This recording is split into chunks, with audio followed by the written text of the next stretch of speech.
Talkback.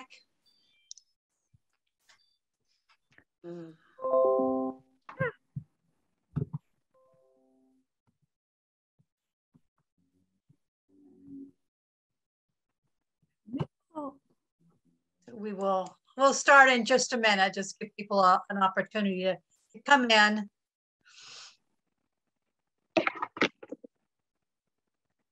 Hi, Sherry. Hi, Janice. Hi, Fran. Hey, Peggotty, how are you? Good. Hey. Hey, Rich, how are you doing? I feel like I'm in the women's support group. Oh, thank God. You're not the only man here. Andrew's here. Hello. Hi. You're not alone. Let me see. Now you're not alone in the support group. I guess not. We're crashing the party. I haven't great, by the way. I haven't seen Amy from our first playwright. Have you seen Amy come in yet? Mm-mm. Okay. There she is now. You do see her? No, I don't see.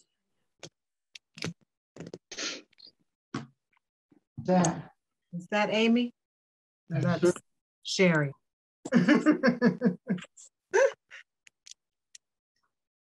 Okay, well, we'll go ahead and get started. So first of all, congratulations to Amy and Deborah. So yay, Deb, yay, Amy. This is night 3 of our Voices of Women Theater Festival. And already after just 3 nights, we're tackling all kinds of topics. So here comes Amy. Amy.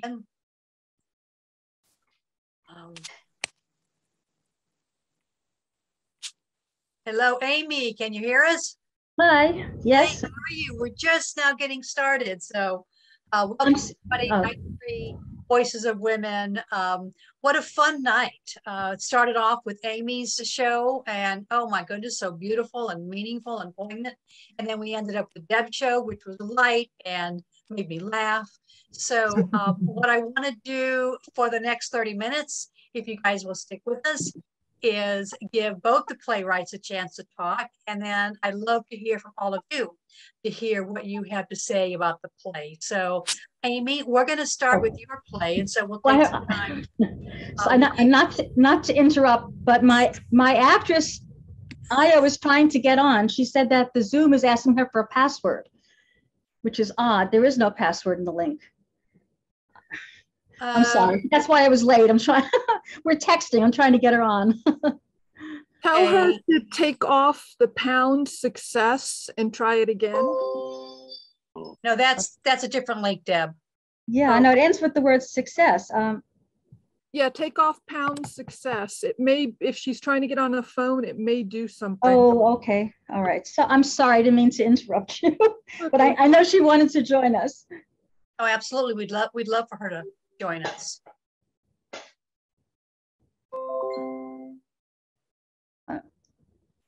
Anyway, you can continue to talk. Okay, so this is what we're going to do then.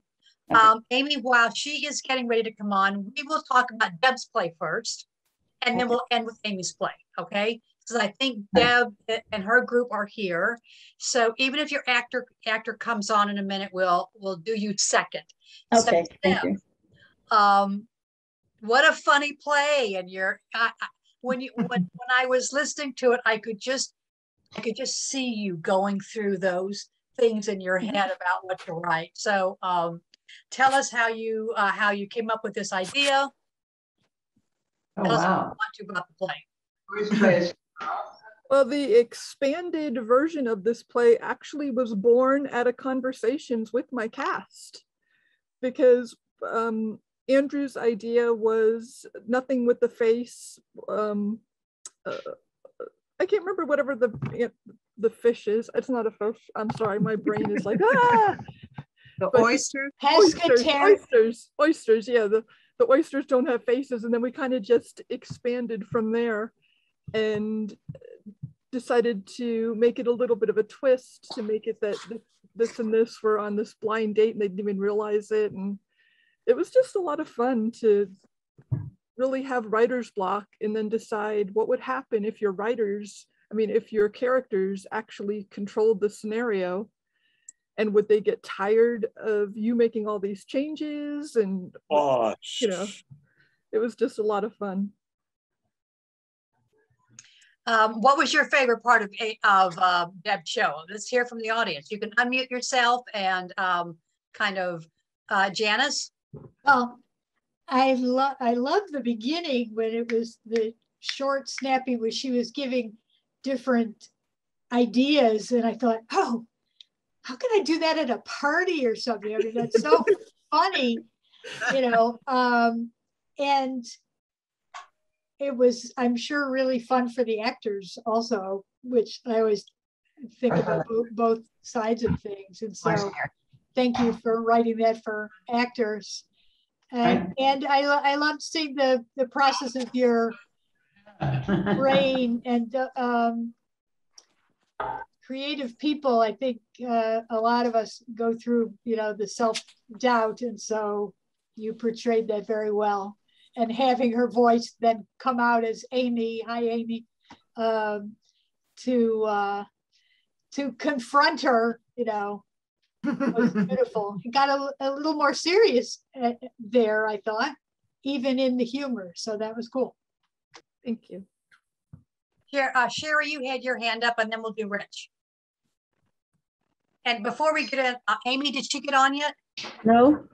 Oh, yes, there she is. Just got on. Hi. Okay. Good. Sherry and then Rich.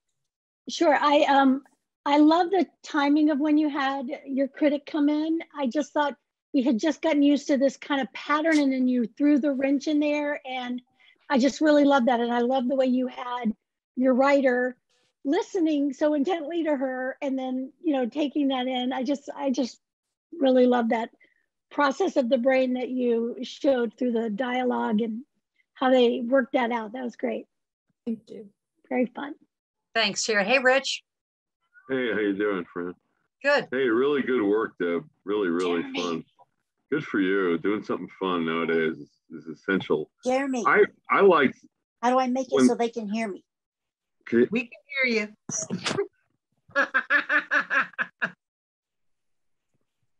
Should I go on? Yeah, Rich, go ahead. Oh, okay. I really liked the critic questioning, and there were a couple of good lines, and I can't remember any of them except one where the writer, is it Naomi? Yes. Yeah, Naomi says, "Oh, would he say that to an empowered woman? Would it upset?" And I love that, because nowadays we're all so stuck and hamstrung, and everything is tied up, and you can't say this and you can't say that. And the other woman did, and was it Amy, just says, "Oh, go ahead, just trust." I love that. I thought that was great. I did too. Gabby. Hey, Deb.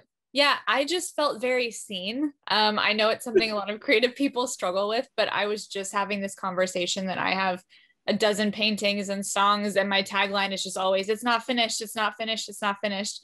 And people are like, "But when is it going to be finished though?" So it was great to see this portrayed here, and to You're sort of not alone. Thank you. Yes, I appreciated that. Excellent work. And you pay me for it. It's finished. The gentleman with the hands up. You have a question or a comment? Hi, Deb. It's Dennis and Fiele. We're both writers and directors, so that really hit home with us, the whole writer's block thing. Absolutely, because we all find ourselves as creative people in any kind of block when we're constantly editing ourselves, and you showed that really well. So kudos to you. That was great. Yeah. Actually, both plays were terrific. So yeah. Thank you. So let's hear from the actors from Deb's play. How did you, Amy, let's hear from you. How did you like being the conscious of Deb Kelley? Loved it. This was so much, it's so different than the last thing I did with Deb Kelley. But I love everything that she does. So full disclosure, I'm in for Deb Kelley. But oh my gosh, it was so fun because I'm also an artist. I'm also a writer. I have that curse word never shuts her mouth ever. She's in my head all the time. So I just had to like let it come out, and it was so much fun. How about Andrew or Carrie? It was fun. I enjoyed doing it. I enjoyed working with the cast. I don't want to wear that wig ever again. We don't want you to wear that wig ever again. But it was a great time. This wasn't the first time I worked with Naomi, Deb, and Carrie. This was the first time I worked with Amy. But I would definitely do it again, and it was a lot of fun. It was very much fun. Any other comments, Peggy? So I love the way that the playwright kept rejecting her projections, because I'm guessing, I'm not a playwright, but I'm guessing that there's a lot of you that goes on into a play, and just the the battle of like, oh no, not the cats, right, and or not the Yep. I thought that was fun. Thank you. It felt good to laugh out loud, just really have a good time.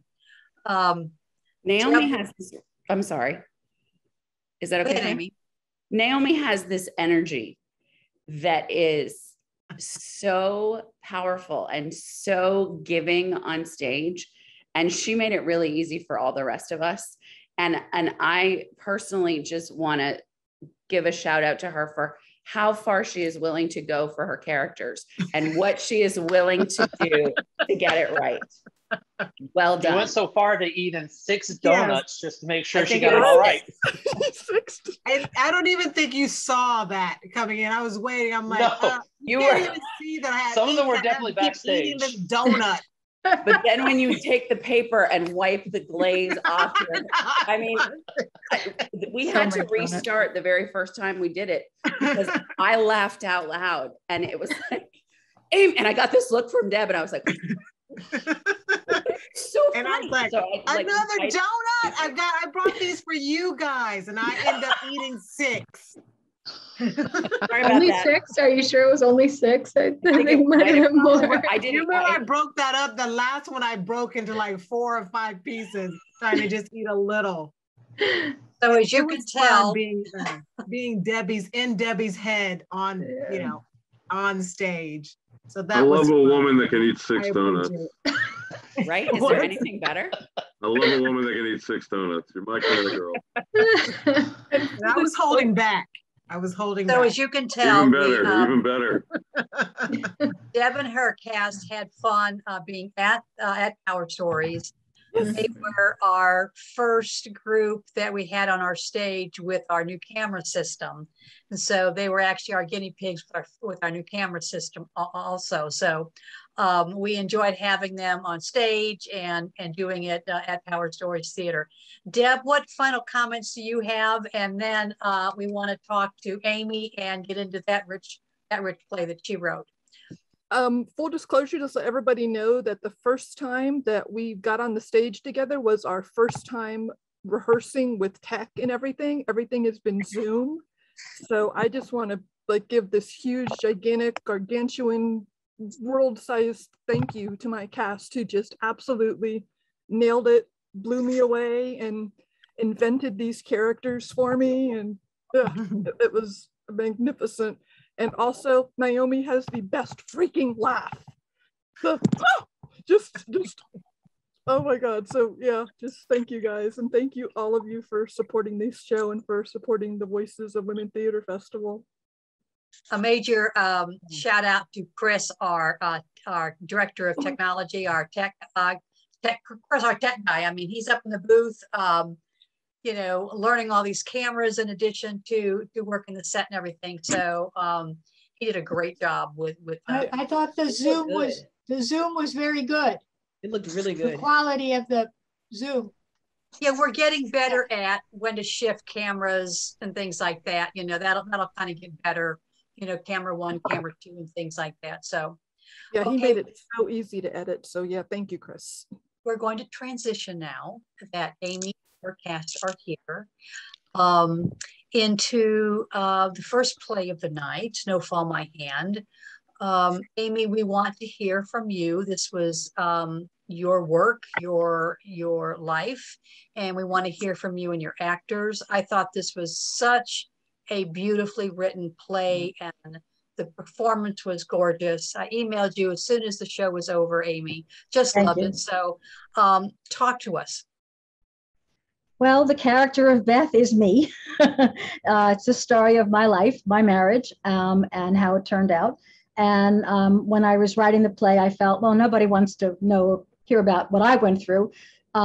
So I needed to have another character, that she could play off with, and also to bring to domestic abuse with emotional abuse is less known, but I wanted to bring in the physical abuse so that there would be a little bit of conflict.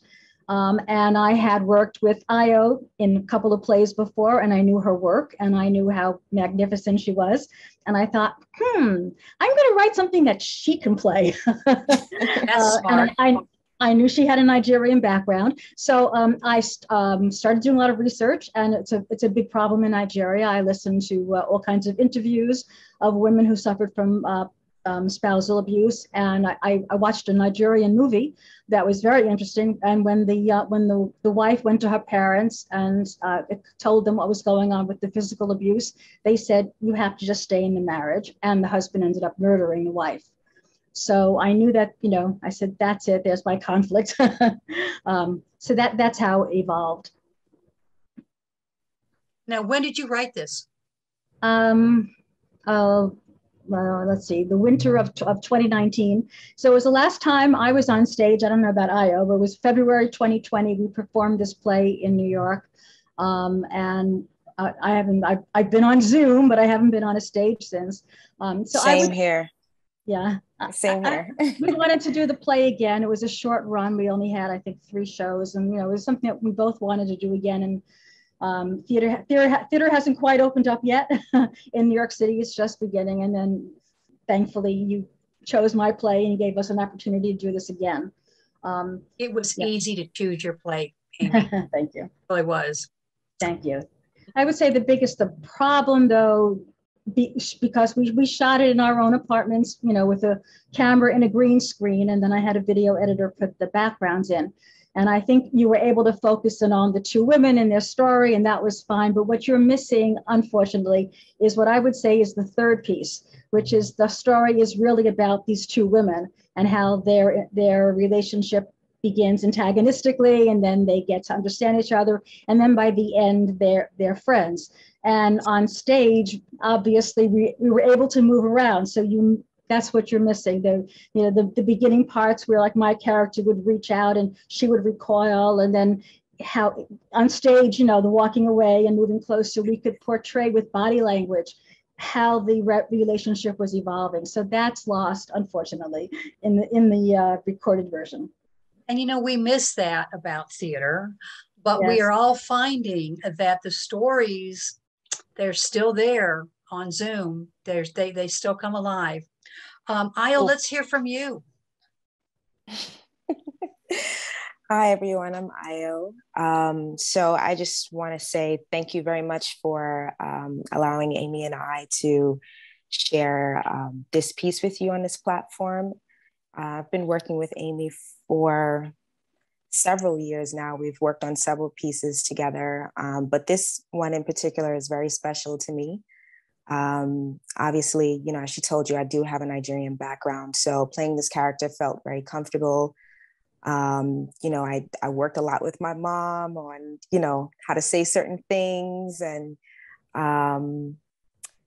it was very touching. It was a very deep place that I had to kind of dig in and allow myself to just be free, to express the appropriate emotions, to basically get this story across. So it was a wonderful experience. It's always great to work with Amy. And again, thank you all. And That's pretty much it. I think I can say for the group, and you guys can pitch in on this, your performance was magnificent. Oh, thank you. Thank you. Thank Very you. important. Thank you so She won the Best Actress Award for the festival we were in. There was a field of 8 and Io won. Congratulations on that. It was very beautifully done. So you said you had to go someplace deep to get to tell the story, and you did. You got it across. You got it across. One of the things is you can't, while you talk about not having the movement on stage, you could see the facial expressions much more clearly on Zoom. And you were so expressive, both of you were so expressive in your sort of disdain for each other initially, right? Exactly. Yeah, I didn't really like her that much in the beginning. And I didn't understand her. That. I wanted to reassure Amy that the development of the friendship was definitely portrayed and definitely came across. And we weren't comparing it to anything that we saw on stage. Right. Yeah. So we just, were there, and I love that you had them become friends who I believe are going to see each other and continue to be in each other's lives. And that was believable to me, which I really appreciated. Yeah. Yeah. So was anybody thinking that the patient was the same, was Amy's husband and Io's hospice patient? Was anybody kind of thinking about that early on? My wife figured it out. Oh yeah, right away. You did? Okay. Darn. Amy, you totally surprised me. Oh, good. Wonderful twist ending. I was totally caught by surprise. And I have to tell you, I know Amy is an actress, and I'm very proud of where she's gone with her career, especially something like this tonight. I had a question. I was surprised that this was on stage. I thought that this was written as a Zoom play. No, it wasn't. So well that way. I could see it both ways. So did you film it as a monologue? How did you film this? That would be interesting. Yeah, well, we each had, we used our own cameras in our own apartments, and we also had Zoom going. So we were able to, we could see and hear each other, but we were filming only on our phones. I had a laugh on Wednesday night's play, Fran, when about the technical issues. We almost didn't make it either because my video editor kept falling behind. And there was a lot of things that we didn't get done. And one of them, we actually had it originally so that you could see our reactions to each other. That was lost. But when he put the two of us into the same screen, you could tell that we weren't looking at the right angles. It was so distracting that I had to have him totally redo it and just pull us apart and just go for, each person straight. And then that was the only way we could really pull it off. You also had some good monologues in it too, Amy. I thought that was a nice contrast between the dialogue and your individual stuff. Oh, thank you. I'm very proud of you. Thank you. I have to say, Dennis is one of my favorite directors. I've worked with him several times, so he might be a little prejudiced. Thank you, Dennis. Amy, as audience members, I think we're all forgiving of things not being at the right angle, those kinds of things, because we're all kind of learning this, Right. So we're very forgiving. And I thought the way your play started with those slides and the hands was beautiful. And the way it ended with those slides and the hands. So here's a question for you. I did that, my artistic Great. So there were a lot of proverbs and phrases in this play. What were some of your favorite?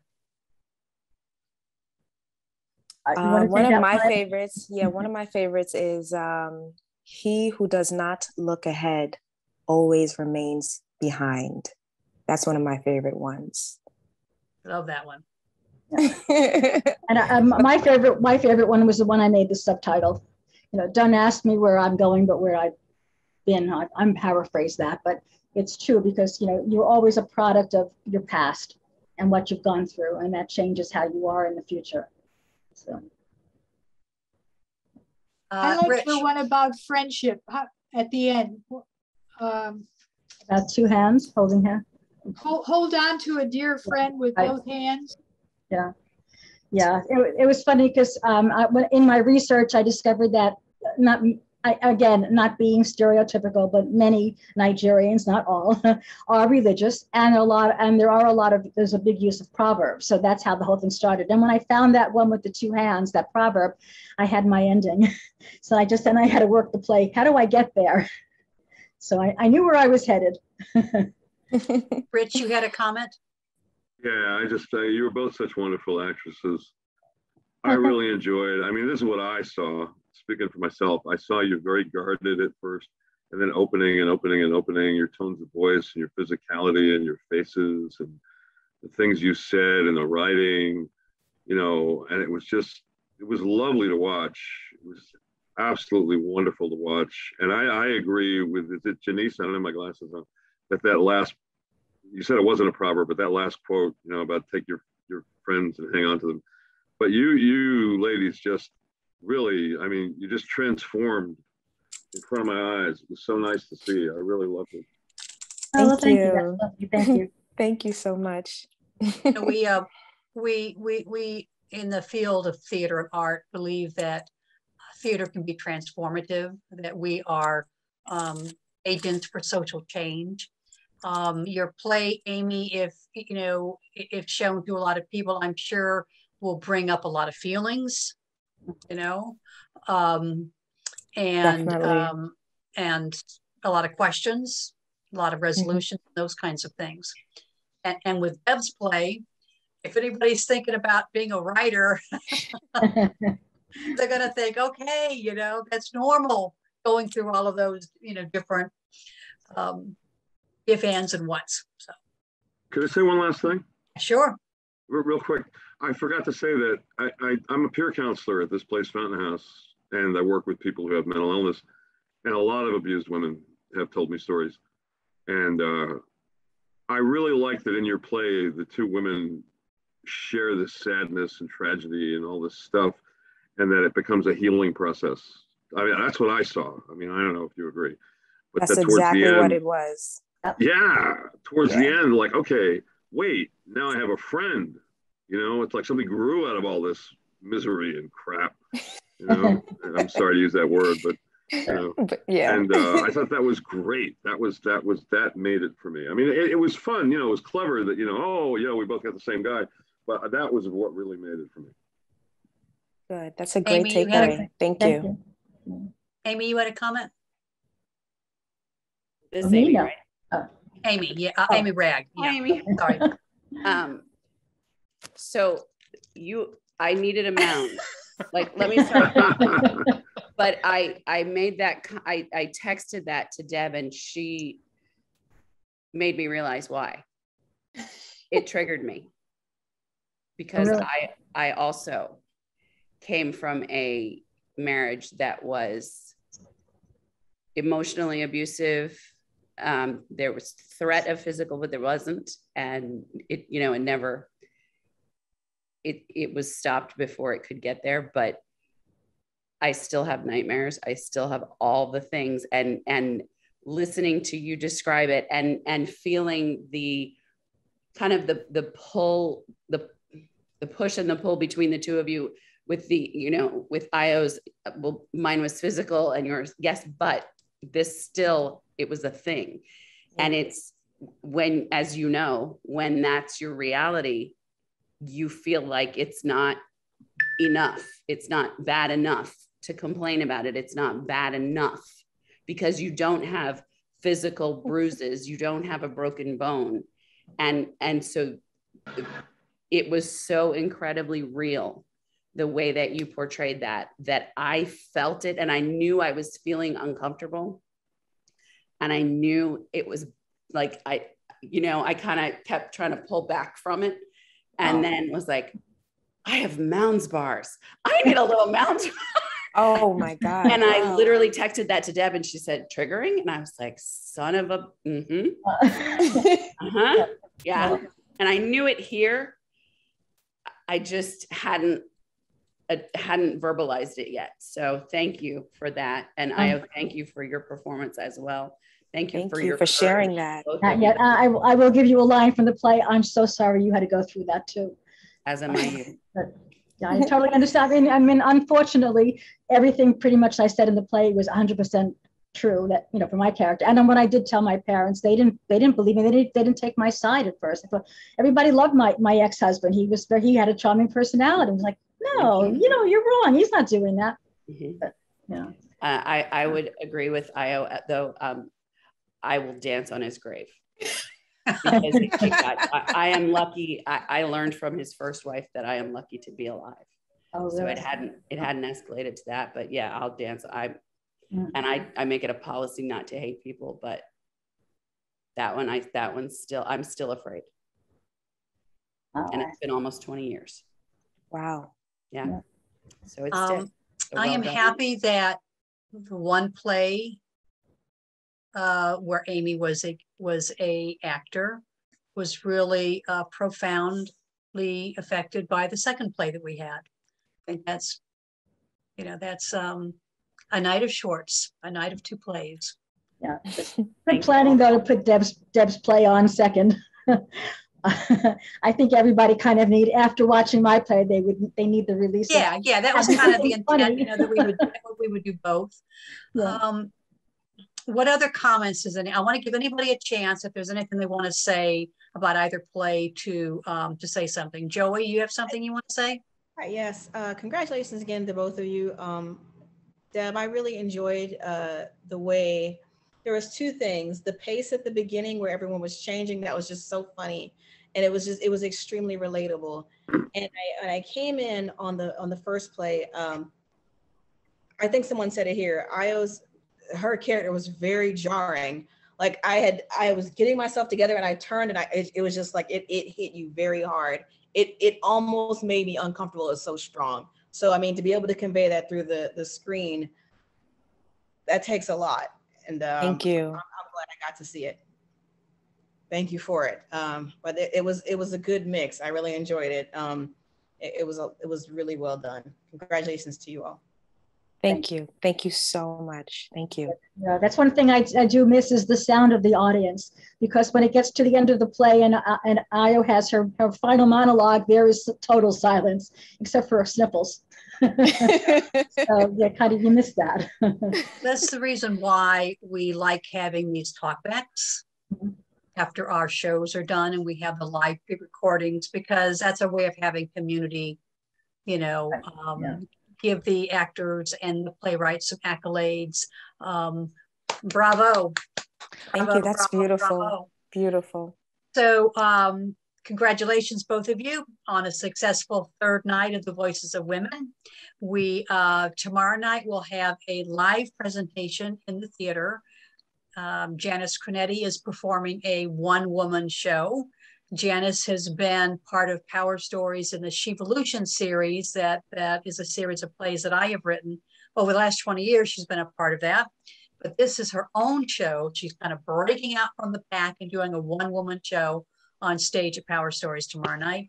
And then on Sunday, we have our second writer from Maine in The Pride of Bangor, which is a really interesting play. So keep watching, keep letting people know that, there's Laura.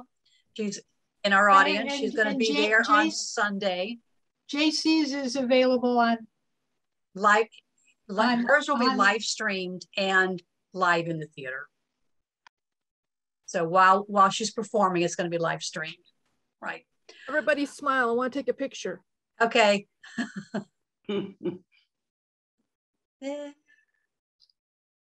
Thank you. So don't hesitate to email us if you have any questions about anything. And I'm just very grateful for both Amy and Deb for sharing their works, using their gifts. We so miss the arts. We so miss theater, but because of you, we're able to entertain and educate tonight. So thank you very much. Thank you. Yeah, thank you. Thanks for Good night, all. Have a great